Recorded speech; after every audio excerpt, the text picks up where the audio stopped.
Now, if you suddenly said tomorrow, nobody can sue for breach of defamation or for breach of privacy or defamation if they're a Roman Catholic or if they come from Asia or something of that kind, there would be absolute outrage.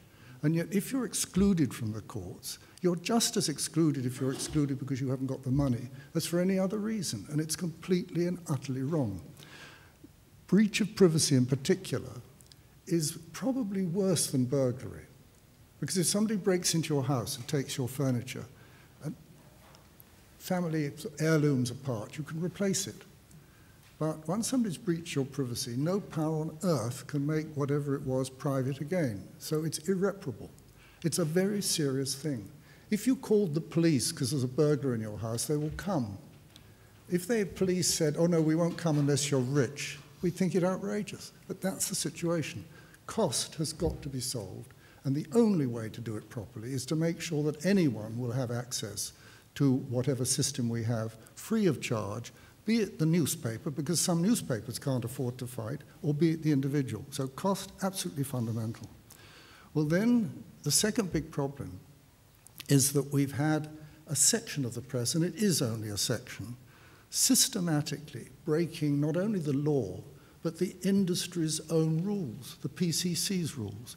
And no one's been able to do anything about it, because the PCC have had no power to enforce their rules.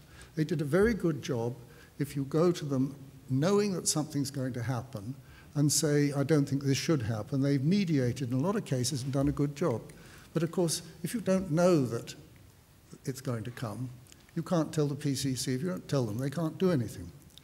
The fourth problem is the internet, and that we've got to solve. It's no good saying, well, the internet's too difficult, which is the tendency up to now. And I must say, I slightly subscribed to that till I thought about it. The point about the internet is this, that the rule of law should apply there as everywhere else.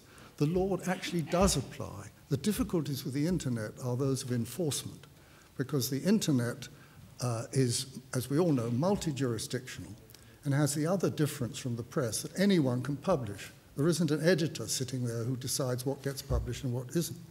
But it's no good sweeping it under the carpet. It's no good solving the problems of the 20th century, which is really those press problems, if you don't think about the problems of the 21st. And bear in mind that when you get down to the minutiae, and I part company with Martin here, that is a disaster for the individual. You get school children being bullied on Facebook. And what are the parents supposed to do? Well, you can't allow it to go on. You can't go to the High Court unless you're a multi, and anyway, then you could just move your child to another school. It's absolutely wrong. There needs to be a mechanism that can deal with the minutiae, that can deal with anybody's problem, because in an age where anyone can publish, anyone can be a victim. And again, it's essential that that's free of charge.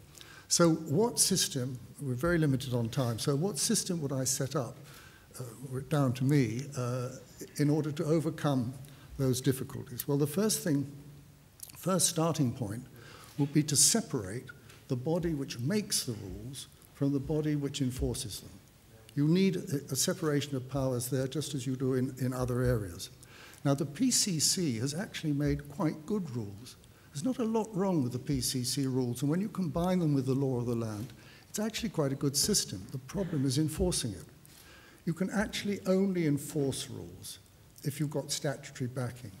All this stuff about contracts and incentives and kite marks, it's all lovely, but it's waffle and it will never get us anywhere. The only thing that works is to have a law that says, if you do a certain thing, then there will be consequences. Problem with a law or a statute is that it's an almost theological problem for a lot of the editors. They hate the idea of any sort of statutory control. They see it as the thin end of the wedge of government control of the press. But you solve that problem if you move apart the body which makes the rules, where the press can have a major role, from the body which enforces them, which will do nothing but enforce them, will be entirely independent, both of the press and the government, just like the judiciary are in the enforcement of the ordinary law. There's nothing magic about that. I would then suggest that that enforcement body, that tribunal, should consist of part-time lawyers all over the country, a network rather like you have a lot of judges in the Crown Courts particularly, but also in the High Court, who are actually full-time lawyers, but they sit as judges part-time. So when they're needed, they're brought in to do it. When they're not, they don't.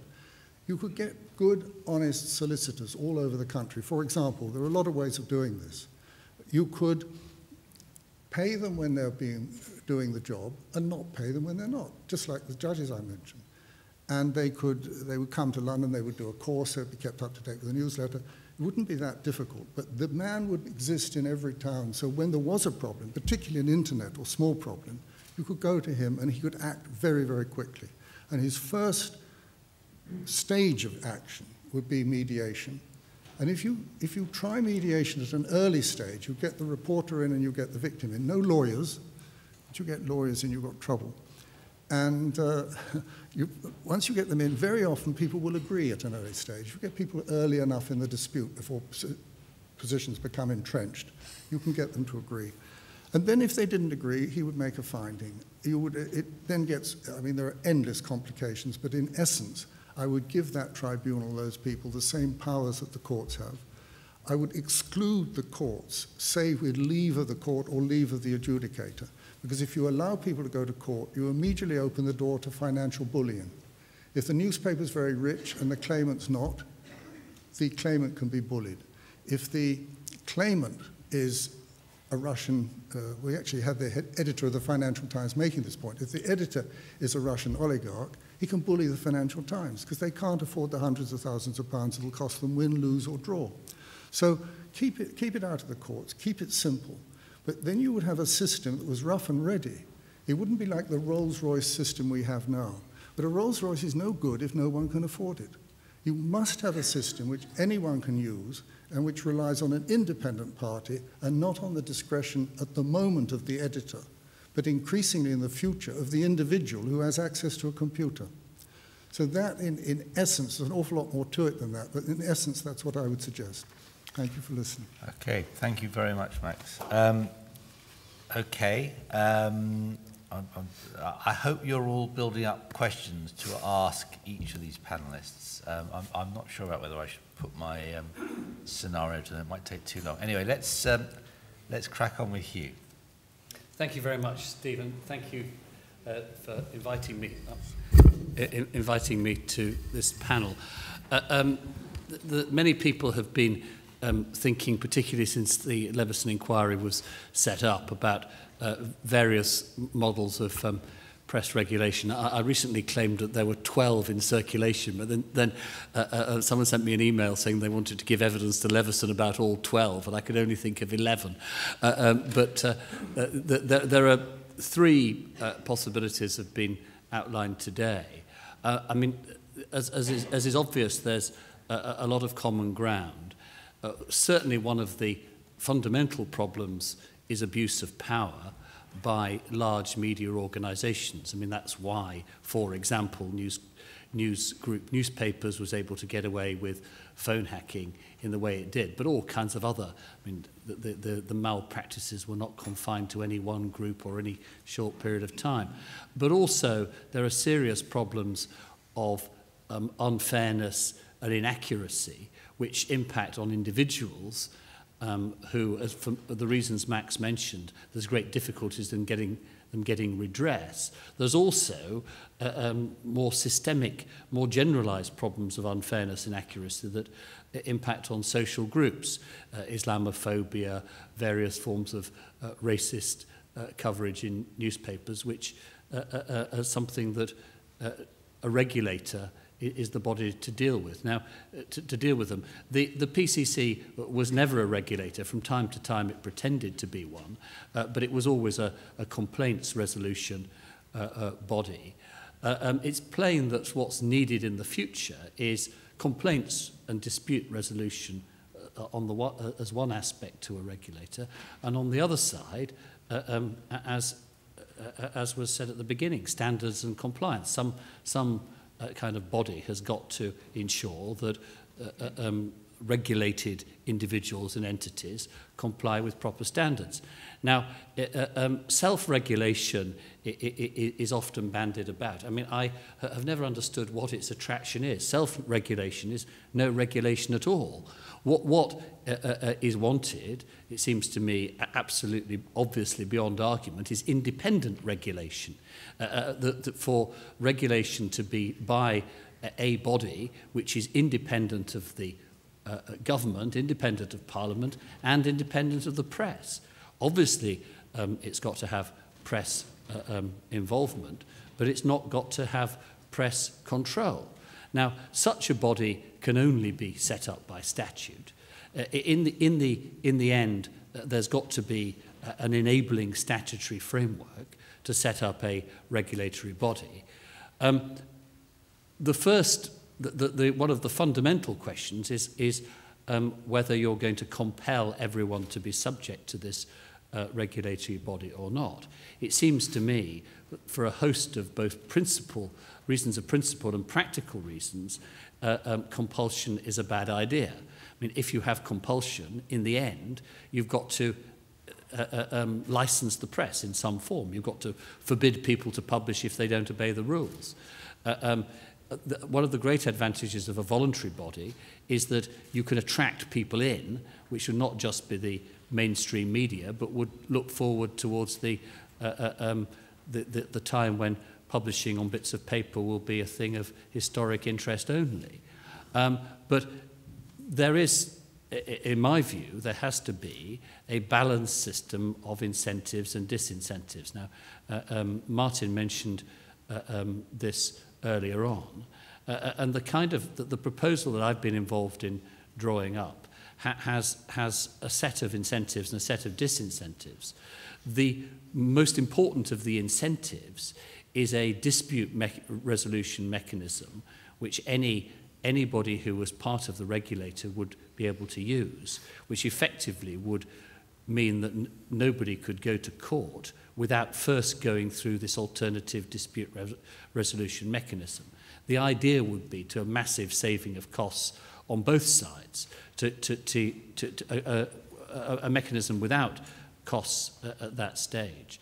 And the experience of using similar mechanisms in other areas suggests you can save about 90% of cases can be dealt with without ever going to court at all. Puts lawyers out of business, which is obviously in the public interest. The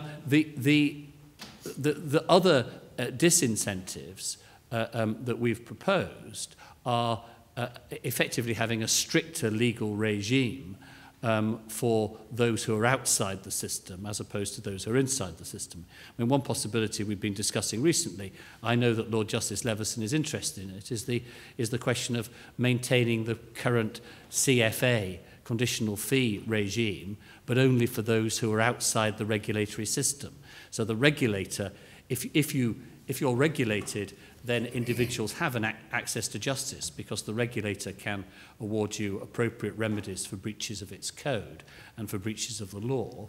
Otherwise, if you're going through the courts, you will have the support of the conditional fee system, which at the moment exists against all media organisations, but due to their lobbying is about to be removed. But the purpose of this system, which we've called the Media Standards Authority, is to achieve a balance, a voluntary body with statutory backing, which encourages people to join, but doesn't compel them to join, and is designed to ensure that the problems that I think everyone recognises, abuse of power, inaccuracy, unfairness, are dealt with by an effective regulatory mechanism. We're about to propose you can find this version on the Inform blog. There's about to be another, a final version put into Lord Justice Leveson for Module 4, dealing with, as mentioned, he set out his rather vague criteria for what a mechanism ought to deal with. But everybody is putting their suggestions in by the 8th of June.